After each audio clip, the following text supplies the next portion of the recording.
If I had a dime for every major record deal I fucked up or allowed somebody else to fuck up with for me, I would never need a motherfucking major record deal. It would just, it's just like, what the fuck? I sit and think about that shit. And I like, sometimes I'll be like, well, I didn't really put my effort into actually this industry. That's not entirely true. I did put effort into this industry. I mean, I was like, being offered deals as early as 17 years old, turning down deals or not taking deals or having deals entirely not, you know what I'm saying, like, my mom won't sign motherfucking on the deal. Or and now when I think about other things that happened, I realized that they were bigger than me. That there was something that was going outside of me, not just the fact that this deal fell apart. There was like conscious action involved in making deals fall apart. You know what I'm saying? Like the MCA deal, fucking the Giant deal, um, QS deal, fucking original fucking goddamn Jive deal.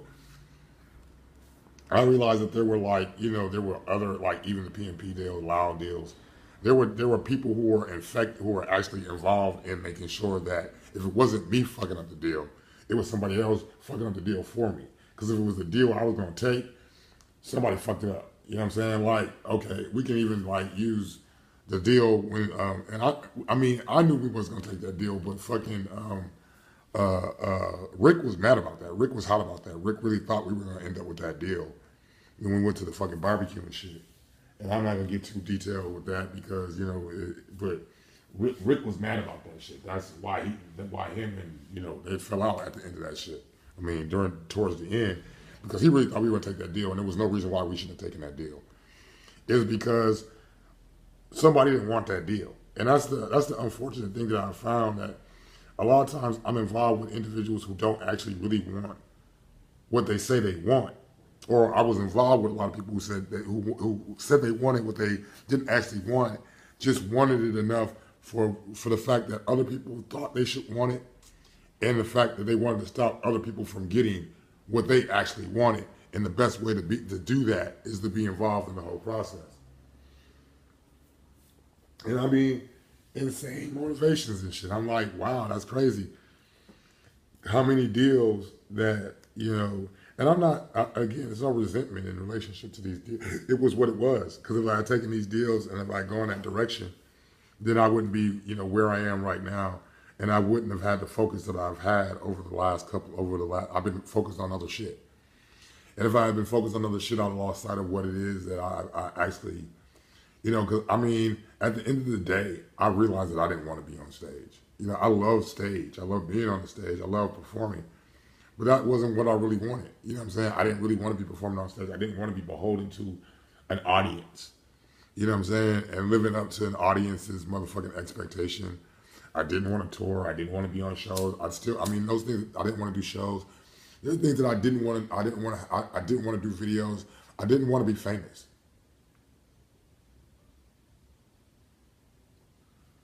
At the end of the day. So, I mean, I kind of am like, at the end of the day, like, dude, I mean, it's not like I made the right choice. The right choice was made for me. You know, at the end of the day, I had all of those ambitions of someone in their teens and 20s that saying Taoism talks about this idea about fame and fortune. When in actuality, I didn't want it, and I can see just from my personality, what I'm saying, how my personality operates, that I would have been miserable. You know what I'm saying? I'd have been miserable on tour. I'd have been miserable trying to like accommodate to a audience's perception of me. I'd have been miserable. It would be if I mean I like doing music. Don't get me wrong. I like rapping. I like doing music. I like playing instruments. I like writing music. I still want to do it. I like performing before a crowd. I like doing that, or audience more so. But what I don't like is I did not like the industry at all. I didn't like the industry. I didn't like how it worked. I was at so many, I've been to more industry meetings than I like to fucking actually, admit to. And I was involved in industry meetings very young. I mean, I know what an industry meeting looks like, and I know it don't look that much different now than it did fucking, you know what I'm saying, 30 years ago. But still, at the end of the day, it was only something that I wanted as a short talk for instant gratification. It was not my long term goal. You know, it was not, and it was not my long term gratification. I still would have been miserable. I wouldn't have been satisfied because it wasn't my, you know, wasn't my Buddhism. You know, it wasn't my self realization.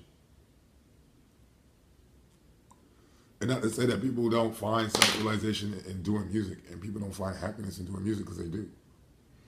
Like, I mean, I know a lot of people that I know who didn't get to the larger scale that other people got are still happier in their pursuit than those who achieved, you know, what is perceived as higher success. And success is just like, again, it's subjective. It's like what you eat don't make me shit. A lot of people look from the perspective of what I achieved. Everybody else must want to achieve it because I derive some level of satisfaction from it. And the truth of it is, you don't derive any satisfaction from it if you need to use it in order to flaunt or to get, because that's where you derive the satisfaction from. You derive the satisfaction from other people's admiration for what you've accomplished. You don't admire what you accomplished. You want other people to admire what you accomplished, so therefore you don't derive satisfaction from it at all. You derive a pseudo satisfaction from it. You derive actual satisfaction from having other people bear witness to what it is you've accomplished.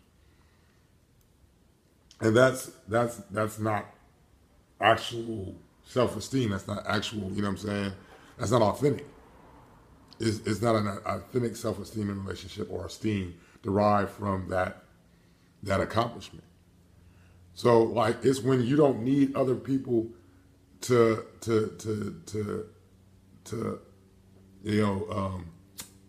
co-sign your shit that you've actually got satisfaction from it. And I have to say that. I mean, my life decisions don't need co-signing. But it seems as like, but you're in a society in which, I mean, and that's just like how your neural net works. There are certain things in which the human brain or the human mind or the human physiology craves in relationship to achieving certain rewards that the physiology gives in response to certain rewards. Like I want that thing I posted about, social media and the rewards that your physiology gains in relationship. But that's authentic versus, pseudo versus authentic, or synthetic versus authentic sources. There are authentic sources for these same stimuli, or for these activities that deliver a certain chemical or neurotransmitter or whatever that is registered as reward by the physiology. And that's basically what we do. We do things in order to achieve a reward from our physiology, based upon the feedback loop, or the stimuli, the external stimuli, or whatever. You know what I'm saying? Like me being on Facebook this morning, or even posting shit I need to be heard. There's a need for validation. But what is can I get that validation that is this a synthetic source of that validation? Or is there more authentic sources of that validation that I can achieve? Like I can get it from meditation, or I can get it from reading a book, or I can get it from, there's other ways, or my significant other, you know what I'm saying? There's other ways of achieving this validation in which I'm seeking authentically, other than some synthetic method of achieving it, just because I receive the reward that I would receive from social media, doesn't mean that I can't receive that reward somewhere else that's more authentic. And that's where addiction comes in. We start to get addicted to synthetic sources because they don't give us authentic sources. Because even as far as knowledge is concerned, we assume certain things, like even with neurology. It's only because you're hooked up to a MRI machine or EEG or EEG machine or whatever it is that's showing what part of the brain is lighting up in response to whatever external stimuli that's being shown. We don't know exactly why.